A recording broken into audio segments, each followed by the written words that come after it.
up in Palestine. He came from a farming family. To him, the community he grew up in, that life, he saw it threatened, and he wanted to bring back the knowledge and ideas that he got from studying in the States, to make a difference. And that was Kamel Abufarha speaking of his father, Dr. Nasser Abufarha, founder and director of Canaan, Palestine. I'm Anisa Mehdi, Executive Director of the Abraham Path Initiative, and welcome to meet us on the Abraham Path. Today, we're talking about the olive harvest, fair trade farming, and making a difference. Our guest is Kamel Abufarha, joining us again from Jenin in the northern part of the West Bank. Kamel was our guest on this program in January 2021. Hey, welcome, Kamel. Welcome back. Hey, Anisa, it's an honor to be here. It's great to see you. Kamel, for our audience, Kamel is the marketing manager at Canaan, Palestine. And this is one of my very favorite seasons of the year, Kamel. It's harvest time. And here in the US, we have a big harvest holiday coming up. As you know, you from native of Madison, Wisconsin, right? Tell us though, how is the olive harvest in Palestine this year? It's actually extraordinary this year.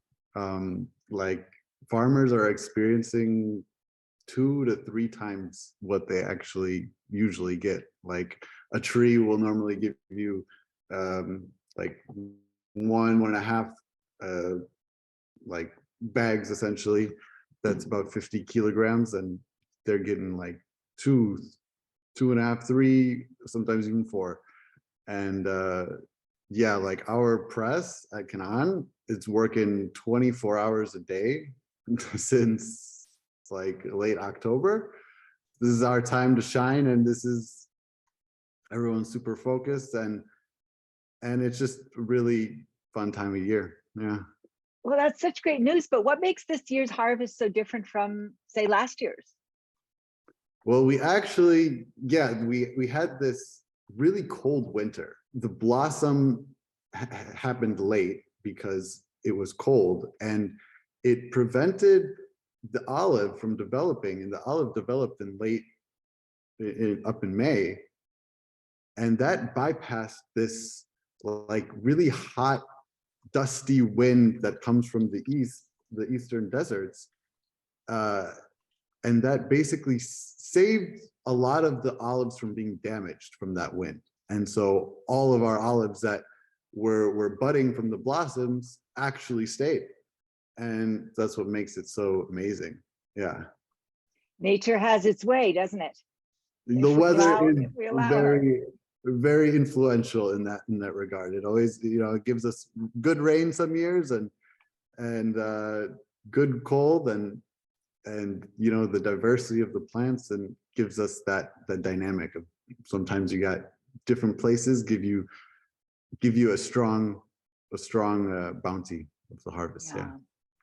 And how's it been for the people? These last couple of years have been tough, with the pandemic, and now they've got a great harvest and back out in the field. What is that like for the farmers, especially those who are partners in the fair trade business that you and your family created?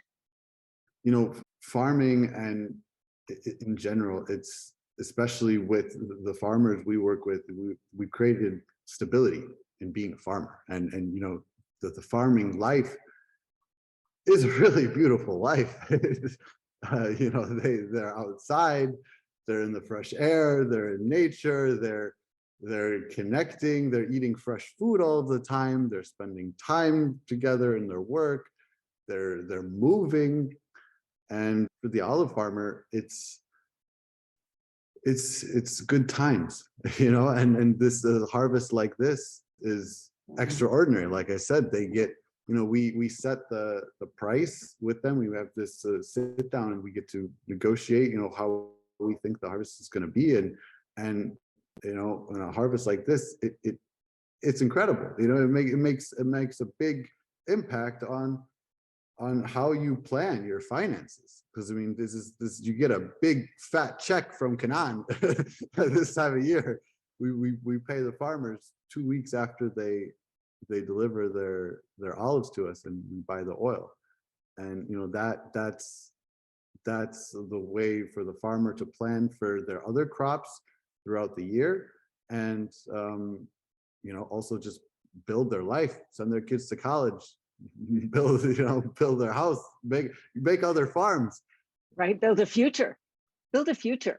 I mean, Build a this is future, really, really. when I spoke with your dad years ago, it was one of the reasons that he created this opportunity, and I'd like you to talk about what the fair trade difference is, was really because he felt that strong, vibrant businesses were going to bring Palestine into its own much more securely and in a more solid, sustainable way than the other approaches that have been taken. The discontent. Let's create content rather than discontent. Yeah, I mean, basically, what Canaan Palestine is, it's a social entrepreneurship project, and my dad Nasser, he networked the farmers together, and basically the idea is pooling everyone's resources together to actually be at a scale that can feed a market. You can feed and be economically viable, because the average farmer, they only have so many olives, and you can't supply a grocery store with just that amount. And he brought the idea of fair trade that was applied to coffee and sugar, and all kinds of different products in the global south. We applied it to olive oil, and that was something that had never been done before. But it was something that obviously it was very much needed, and is incredibly successful. And it's an incredible model to just produce food while acknowledging and respecting who's producing it. And these are people. These are people with lives, and they are like they should be the most respected people, because we literally are all getting our nutrition, and the sustainability and viability of the ecosystems themselves continue because of their work. And so fair trade is just about acknowledging that, and making sure that the market dynamics of supply and demand don't go so low to the point where the price drops to the point where a farmer can't make a living, because at the end of the day, it's a yearly harvest, and you live off that harvest. It's your big shot. And so it really matters. And farmers are vulnerable in that regard. And historically around the world, people know that, and some people take advantage of it, and some people acknowledge it and try to help mitigate the risks and vulnerabilities of it. And that's what we do at Canaan. Yeah. And power to you, Karmel. You've got some photos you wanted to share. Perhaps you could continue your story while you share some of these photographs. Yeah, it's the olive harvest, the best time of the year. Literally, like, everyone is just out and about on every day from the morning. And just for everyone to know, whoever hasn't been to Palestine or seen Palestine, it's an incredible place. And so here we got the landscape. This is it. It's just these smooth rolling hills. They look like hills. They're mountains. They're huge. And they're just smooth rolling hills filled with olive trees, filled with all kinds of bushes, herbs, fruits, you name it, and tons of wildlife. And just historically, they've been terraced, that slows the water flow across the whole land, which is a huge, is a very impactful practice that has been done historically for so long.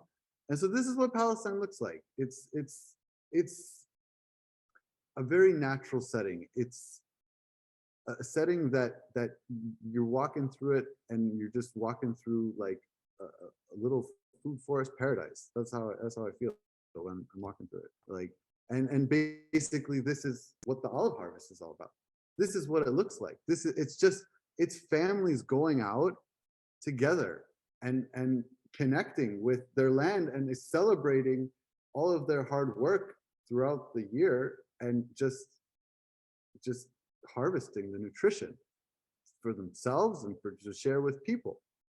And it's a family effort. You see, you got two little girls here, you got two guys, and it's really it's a gathering, it's an event, and it's a time to just reconnect and fully immerse yourself in that environment, immerse yourself and directly connect to what we live off of, who we are and who we've always been. And this is just another example. Here's the family is just picking out the leaves from all the olives. So you're like, picking the olives, and then different leaves come and branches, and then you clean them up so that when you take them to the press, it's just, really nice and clean. And it's really a family effort, and it's so much fun. If you ever have the privilege to just be in this setting with a family and enjoy it, it's an outing. And you have a picnic, you go have a bonfire. We have this like you say shai ala nar with Palestine, like we say tea on the fire. Everyone understands what that means. It's just like it's the best thing. It's everyone's favorite thing. No one can argue with that. It's like everyone's favorite moments. It's in the mountains between the olive trees, tea on the fire. Tea on the fire. It's so simple yet it's so alive. It's so real, and that's the context. That's what we're all about, is making this continue and making this a part of our modern world, because it has its place. These people are taking care of an ecosystem, and they're bringing in their kids. It's a family effort. It's a tradition. It's a heritage. It's knowledge. It's wisdom, and that is all coming together and being held up high, something to be proud about. And when I say knowledge and wisdom, this is what I'm talking about. This is an ancient tree. This is like a 5-foot diameter trunk, because this has been happening. This image and this image is happening for thousands of years. And that's like, you just like sit with that for a moment and really think about it. It's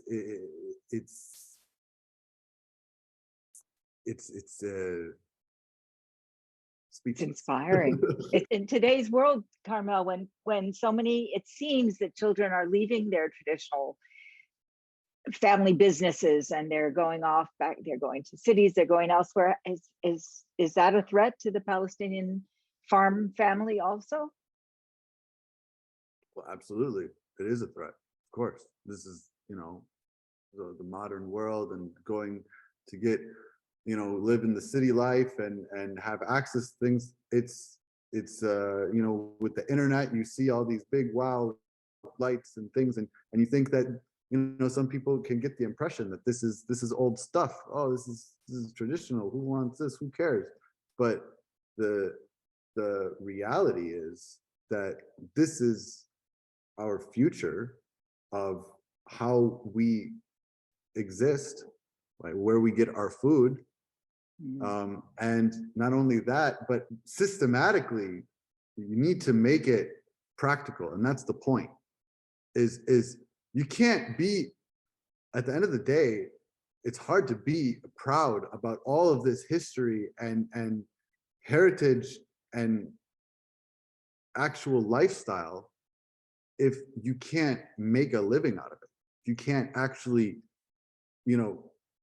buy things, and so that's the point, is that making this lifestyle a viable way of living, a viable career and when the farmer, is working with us, Canaan, and we're paying them, and they're making that living, and they're proud about that. The children see that, and the children can be proud about the success of their father and the success of their mother, success of who they are. It's that, where is the idea of why people are leaving to the city? It's for economic opportunity. It's for, oh, well, we can do better, we can have more. And part of, there's so much actually to appreciate in the land, but if you can't just if you can't keep the electricity on, it's hard to try and convince someone to live those values and appreciate them against that. So it's about making, that's what I mean by bringing this life in the modern world. It's making it real. It's making it practical. And yeah, I mean, so this is it. This is happening, and this is something that needs to continue to happen. And that's what we do, is we basically have this history, and really these trees, they are living this long. They don't naturally live this long. It's actually a relationship with the people. And that's what's actually like incredible, is that the olive tree is this like just bursting with life and bursting with nutrition. It's like literally designed for our bodies, the olive oil. It has this perfect balance of omega-3s, between omega-3 and omega-6, and it like thins the blood, it cleans your arteries. It's fueled society here and around the entire Mediterranean, in the entire region, for as long as we know people are around here. And it happens with this relationship. And in this picture in particular, I want to show you guys that there's these cuts in it, and basically there's this pruning process. You prune it, and new branches grow out, and you have this old trunk with new shoots. And if you don't prune it, over time it becomes overgrown, and parts of the trunk start to get old, and it loses that vigor. So there's this push and pull, and there's this connection between the farmers, literally pruning it, giving it a haircut, and not only that, but making the terraces so it collects water better, and taking care of the land and the soil, and planting other things. And that's what's been happening. That's something not only to be proud about the history and everything, but it's something to learn from. That this is been happening. This is proof of sustainability. This is because it's there, it's alive, it's living. And we need that as we go into the future, as we find environmental challenges, as we find pollution challenges with the way technology has gone. Technology is great. It makes things faster, more convenient. It can make more economic, productive efficiency, but there's some flaws in it. We're seeing that our whole climate is changing, and the things are getting polluted. Soils are being depleted. Food is being harder and harder to grow naturally, and we're becoming dependent on these factory-made fertilizers. And that is that's a risk to humanity. So we are here to promote this, make it thrive, and be proud about it, and be proud about who we are and what our heritage is. And that's why we plant trees. For he's gonna live and take care of this tree as his father has been taking care of the trees that his father planted with him. And planting the trees, it's when you saw that tree was thousands of years old, and we literally have trees up to what's been classified or estimated to be 5,000 years old, alive and living. And you have all in the range between that. thousands of years, it goes beyond our concept of even what history is and what identity and people are. Is there's been people here living with this land, producing and thriving with this food, and that is something we're going to continue. And because it's something that is good for everyone. And planting a tree is so meaningful because you really aren't planting it for you. You really are planting it for the future generation, because olive trees are just notoriously slow at growing. They grow it takes 15 years to really fully mature and become actually give you a decent harvest. And I mean that's how long it takes to raise a child.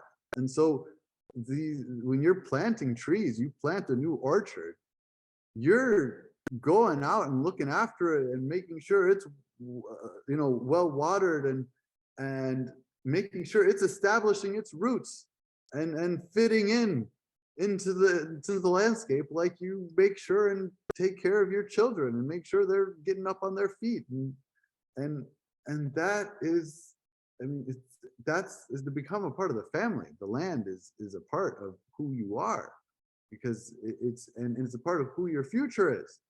It's part of what your past was. And we have this beautiful saying that just like paints it out perfectly, so simply. It's غرسوا غرسوا فأكلنا نغرسوا فيأكلوا, which basically means they planted, so we ate. We plant, so they eat. And this is bringing the timeline together of how the people in the past, our ancestors, were thinking about this. They've been doing this for us, and we need to do this for them, our children, the future. And you just can't get better than that. That's the essence of life. Like what else should we be worried? Like this is the priority. It gets to the core of what life is about. And that's really the core of Palestinian culture, is this olive tree and what it means to people. Heading into the future, that's where we're going. It's a very good outlook. I wanted to move to just another area of your expertise for a second. When we spoke in 2021, you were talking about the importance of ecological diversity. And there's just a little clip from our conversation in 2021 I want to share with the audience so they can get a picture of that. And then we're not only going to bring you in with your own questions, we have a survey for you, audience members, and we hope that that will be informative and fun for all of us. Let's take a look at that clip. The dynamic of the traditional communities of all these different farms, that's naturally creating a diversity within that valley, which can oftentimes be overlooked. A valley this size, in the States at least, this can easily be just one giant monoculture for just like thousands of acres. And that just doesn't exist in Palestine by the nature of the farming communities, because it's families that are owning their land and taking care of it. It's not businesses. Okay, so it's the smaller farm, the families, compared to the monocultures and the big businesses. What does that do for the soil? I mean, I know you could probably teach a college course on this, but if you were to summarize, why is it so important for the soil to be exposed to many crops? That's like a super big, such an important question. Like, basically, there's this correlation with the diversity of things and the stability of the ecosystem. Because at the end of the day, whether it's one crop or like 1,000 crops, it's an ecosystem. And it works on the same rules of nature, and it works in the soil. And so basically, when you have diversity in plants, for example, as one form of diversity, you specifically have a diversity of the root systems. And so different plants have different kind of root systems. Some plants go really deep down, some plants go really out wide, and all around all the roots, you have covered this symbiotic relationship of certain kinds of bacteria and certain certain amounts of moisture from the roots. And this is essentially creating a diversity and depth of life, because where this root spreads out this way, and then you have other roots going down, you have a higher surface area of active life. Because what's really cool about plants is that they actually feed the soil while the soil feeds the plants. Just the way that the way the farmer takes care of the olive tree, and the olive tree gives back some olives. And it's that reciprocity, it's the symbiotic nature of nature, where everything has something to give back to each other. One of our audience members, Chosen, says it's about nutrition, maintaining it. So nutrition, not just for us, but amongst the plants themselves, you've described. Yes, absolutely. I mean, because you're also like, while the plants, plants are, let's take a tree, for example. A tree is going to have a lot deeper roots than, let's say, all of the wildflowers and grasses that are growing between the trees. Okay. And so what happens is the tree is accessing all of these nutrients down deep in the soil, and then it's pulling them up, and over time, the leaves fall, some branches and twigs fall, some animals eat the fruits of that tree. And basically all of those nutrients that those wildflowers couldn't get, well, they're being brought up to the surface and then decomposing, and then the more shallow roots are having access to it. And so that diversity of plants is allowing certain plants, it's like, hey, I got long arms, I go down and get you some nutrients and plop them over here, and vice versa. And so that's where nutrition is, it's allowing you to have more access to the soil itself, to the ground. Nature taking care of nature naturally. Yeah, and some good lessons for humanity there. It's great. Well, let's share this poll. Karmel came up with a series of questions just to get an idea of what's available to you, and we will share the results with you. It's a simple poll, yes or no questions. While people are doing that, we have a question from Cyrus Copeland. There's a perception of the West Bank as focused on olive trees. And he's wondering if your point about ecological diversity of plants is within a larger context of olive trees. Are olive trees the anchors in this? Thank you for that question, Cyrus. Well, olive trees are the staple of our fat source in Palestine, essentially. And this is what fuels Palestine, literally. is wheat and oil. We dip olive oil with bread. This is our breakfast. This is the best thing ever. And essentially, but so I mean, that's the core. That's because it's such a core part of our history and identity.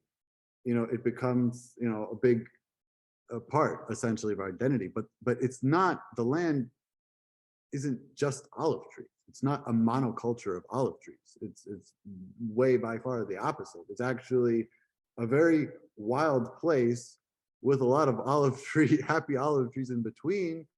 And in between those olive trees, there's also a ton of other fruits and different vegetables and different herbs that grow all in between. Like it's every, like, you can walk through an olive orchard, and we say an olive orchard because again, it's a staple. It's like how we identify the landscape and how we identify ourselves.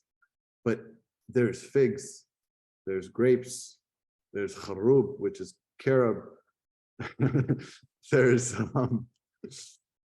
there's almonds, there's pecans, there's walnuts. There's so many different kinds of like vegetables, like eggplant and tomatoes and cucumbers that have been over time developed to just live in this land, that grow. All of it is from the rainwater. It's not like you see these landscapes with these mountains. You don't have all these big irrigation systems and everything, and that's what the terraces are for. And that's what all of the plants actually harvest the water. They harvest the dew in the summertime after it stops raining in the wintertime. All of these plants everywhere, all of this surface area collects water.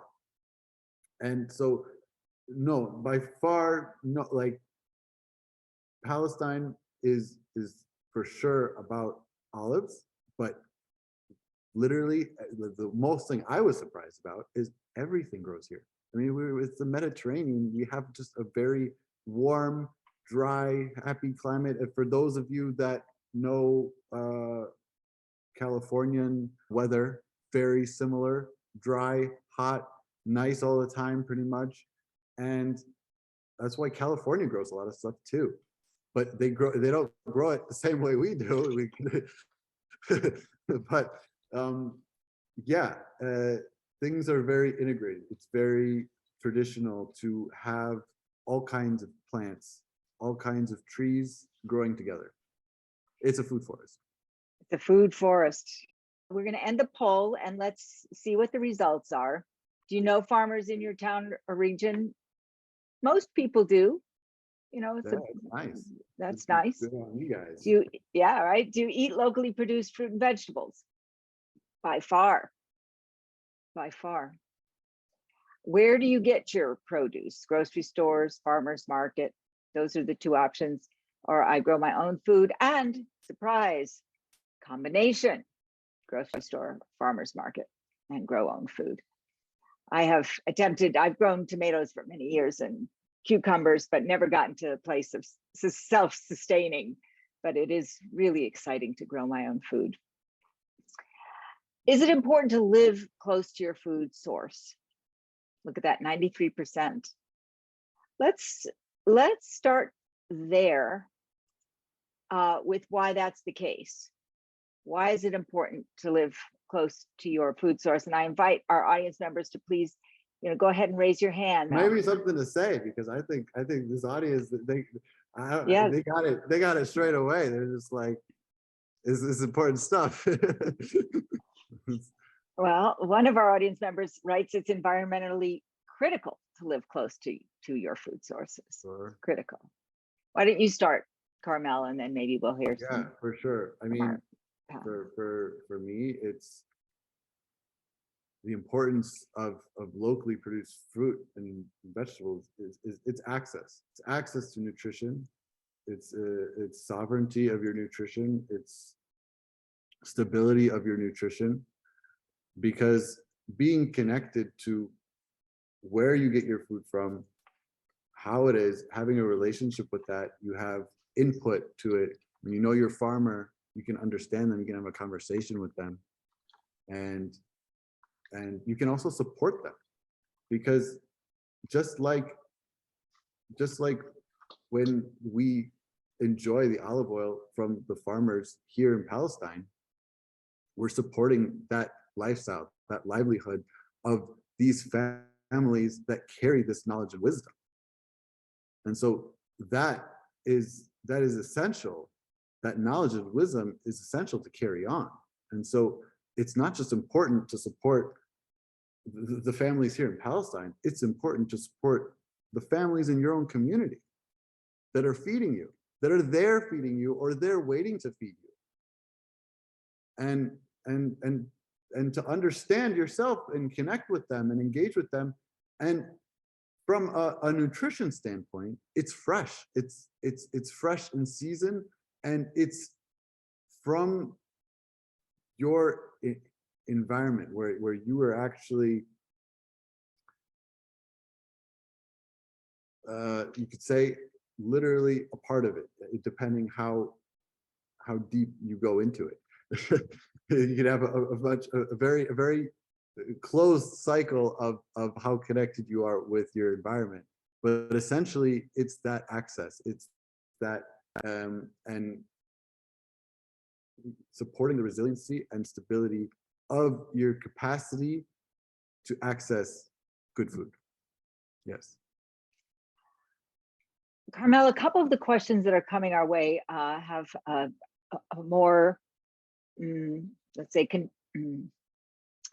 newsy or political tone. So since we're not getting the food ones, let me see if there's one here. We hear from Krista Brun. Supporting local food sources is contributing to food access and security. Like Karmel said, local is fresh and more nutritious. Thank you, Krista. Important statement. We have a question here, another from Cyrus says, Karmel, can you chat about the challenges and opportunities of exporting from the West Bank? Well, opportunities is very high. This is a land of opportunity. It's a blessed place filled with abundance of wisdom, culture, and nutrition, skills. People here in Palestine, they're incredibly skillful in every trade you could think of. Like you could, and all of that has potential to export, because we have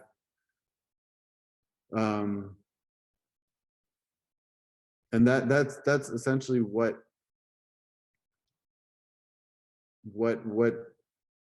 we need. We can do more of is grow our capacity to share what our value is here with the world. I mean, that's what's so great about exporting. It's while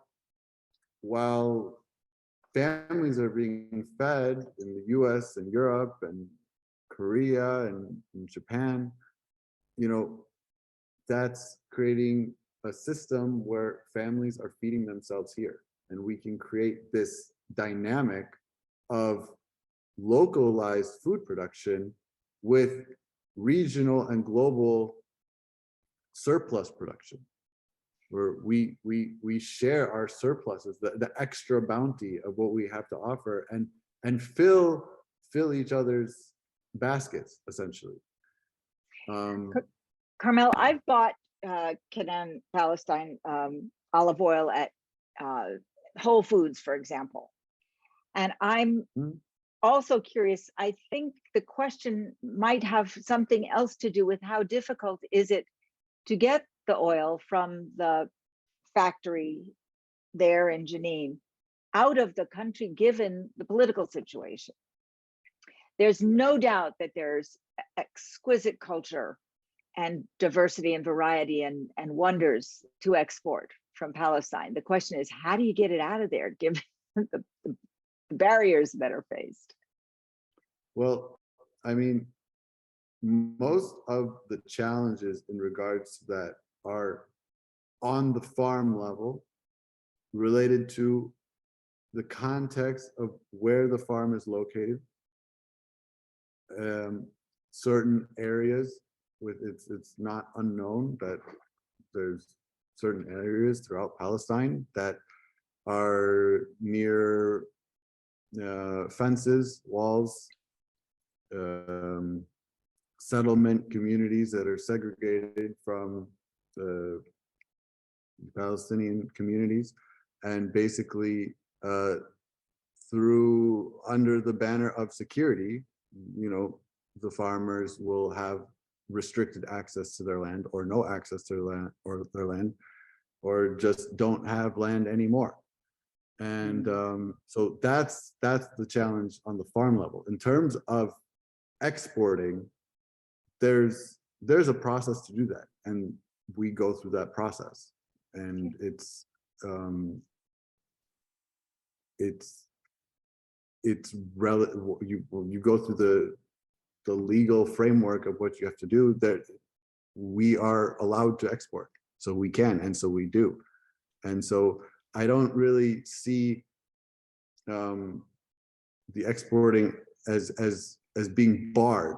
Okay, so it's not an onerous challenges, and like there is challenges in maybe moving product or throughout the country, because we have security checkpoint stops, and sometimes, security, anything related to security can just go from 0 to 100 very fast in how much it's going to delay you and make your life very inconvenient, or even potentially dangerous. So those kinds of challenges is there, but the capacity to export, the ability to export is there. Thank you. We've got 3 questions waiting, so I want to get them to you. Linda Pickstock, who's here from New Zealand, is curious, is there another way immersive tourism or travel experiences to bring others closer to your way of life?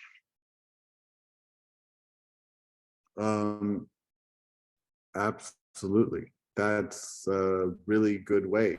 I mean, literally the best way to stand and enjoy Palestine is coming here, and people really get the full impression of history, the culture that traveling and tourism is it allows people to connect, and once people just see each other as people, well, everything becomes a lot more simple after that. And that's kind of the premise of the Abraham Path. We in Palestine itself, we invested over $3 million in creating walking trails between 2014 and 2018. And now you've got the Palestinian Heritage Trail, which is longer than over 330 kilometers long, through the gorgeous hillsides, through plenty of olive groves and other trees and plants that you've described, and through villages. And the villagers then are seen by the travelers see the villagers, they eat together, they may stay in someone's home. The guides come from the villages and introduce the travelers. So it's a very intimate and immersive experience. And we've talked about this, seeing if there's some way to have your whole setup be a way station along these trails in Palestine. It's very worth seeing. I was there in 2014 also. I got to spend some time at Kamel. You're always welcome back, Anisa. Looking forward. Yeah. So I continue. I was just going to say, I was going to move on to the next question, as from Faye Simcock in England. I believe you're still there, Faye. Do you think that you can keep the balance and variety and still be able to export? You don't want the olive oil disasters that are happening now in Italy, for example. So I don't know enough about what's happening in the olive oil industry to interpret that question for you, but you must. Yeah, I'm not, I would like to hear what he means by what happened in Italy, but I can. Faye, do you want to speak up? If you want to elaborate that, but in general, when we're talking about the balance and variety, I mean, generally, the resiliency of our food also comes from not only the diversity of plants, but also the diversity of genetics. And this is diseases, she says, affecting trees. Apparently there are some diseases affecting the olive trees in Italy. Sure. Yeah. So essentially, yeah. Okay. Then there's perfect. Exactly what I was saying is diversity of plants is important, and diversity of genetics is just as important. Whereas historically, in modern times, we have handpicked like developed variety and then cloned that a zillion times to have consistency, to have something that's more predictable, something that's more uniform, something that is has these attributes and is also more inclined to, when everything's more uniform, it works with machines better because machines like uniformity. And that's like the caveat of our time right now, is that we are trying to mold nature in its diverse expressiveness into just a box of clones. And what happens is you get really high efficiency, really high production, really good economic booming value, but you are more vulnerable. You're more vulnerable because there's one disease that can just come, and if that plant is vulnerable to that one disease, it just wipes it out. And so by nature, you have diversity. Every time a seed comes from a tree, or it comes from any plant, it's not the exact same. It's its child. So it carries on the genes, but it's its own flavor of that. And so when you have food being produced that way, a disease comes by, certain ones can't handle it and certain ones can. And that is the essence of a part of evolution, essentially. And so we need to take that into account to actually future-proof our food producing systems. Thank you. Krista Brun has a question and a comment. She says, I imagine that local food is especially important for Palestinians, given the political constraints on the ground in terms of food access and security. Can you speak to how meaningful it is for farmers to know that there are consumers around the world who appreciate Palestinian food products that help sustain their lives and livelihoods? Yeah, that's I mean, this whole project has been a way to connect, essentially. I mean, it's a way to be a part of the world. When we're exporting, we're not just exporting olive oil, we're exporting, a piece of who we are. When we're talking about that these trees are like your children, and you take care of them with your family, and this is like the essence of who you are, and you take a part of that and get to share it with someone across the world. I mean, who wouldn't be thrilled about that? And for so many Palestinians that have restricted access the world itself, and go out and travel and be a part of it, or feel like that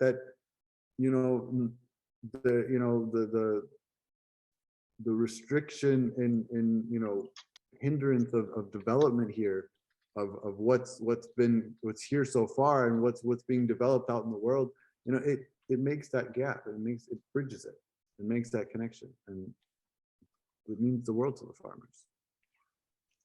We have a comment here from Diane Adkin, and then I want to give you a chance to make a sort of closing statement if you've got something else you want to add. But she says, we can eat locally and use the Marco Polo rule, foods Marco Polo brought back from his travels, to include foods that are not grown locally, like the wonderful Canaan fair trade olive oil.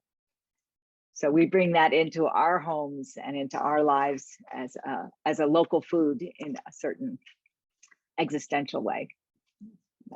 Exactly. I mean, because it's literally like it's as getting olive oil from Canaan is like you getting olive oil from your local farmers market, but just like we just help bridge the gap, because right. it's being produced locally with the integrity of the family taking care of a piece of land, but it's a different climate. We don't have in Wisconsin, we don't have olive trees. And so it's just like and that actually is an important part of food security and resiliency, is bridging that gap where, okay, we don't have to produce every single thing we ever needed, but we've gone so much off the scale where most of our food for the general majority of people comes from somewhere else, comes from somewhere completely disconnected from their community, their environment. And it's not to say that we should go completely inward and not eat from anywhere else, but rather we need to create that balance, or we need to reconnect with our environment, reconnect with our communities, reconnect with our soil and our food and our seasons, and then share that while connecting with the other environments and seasons that people are connecting to somewhere else. It's a beautiful way to conclude that your presence here with us today, and I'd love to see you again. Thank you, Kamel Abufarha, Marketing Manager at Canaan, Palestine, and wishing you many, many more happy harvests, and our warm regards to the farmers with whom you work. And I want to thank you and everyone who's listening. And for those that are celebrating Thanksgiving, remember the people that make your bounty possible. As Karmel mentioned, the farmers and the farm workers, the grocery store stock people and the clerks, your partner, your parents, your children, your friends and loved ones. Remember and respect the land on which you live and the people that lived there before you. Abraham Path Initiative is a route toward cross-cultural communication, heritage preservation, and economic growth through on-the-ground walking tourism and cultural heritage research and storytelling. We hope that we bring you lots of reasons for gratitude too. We're a US-based not-for-profit, and part of our mission is to introduce people and cultures from Southwest Asia, the region commonly known as the Middle East, to a growing global audience. And we're so grateful to you for being part of our audience today. Please consider a tax-deductible gift to sustain our work. You can go to our website, www.abrahampath.org, and click donate if you're so moved. Our gratitude to the many Abraham Path supporters who are on this call today. And I want you to know we couldn't do it without you. Thank you. I'm Anisa Mehdi, and for all of us at Abraham Path Initiative, thank you for joining us. We'll see you next month with filmmaker Samir Kumsiya.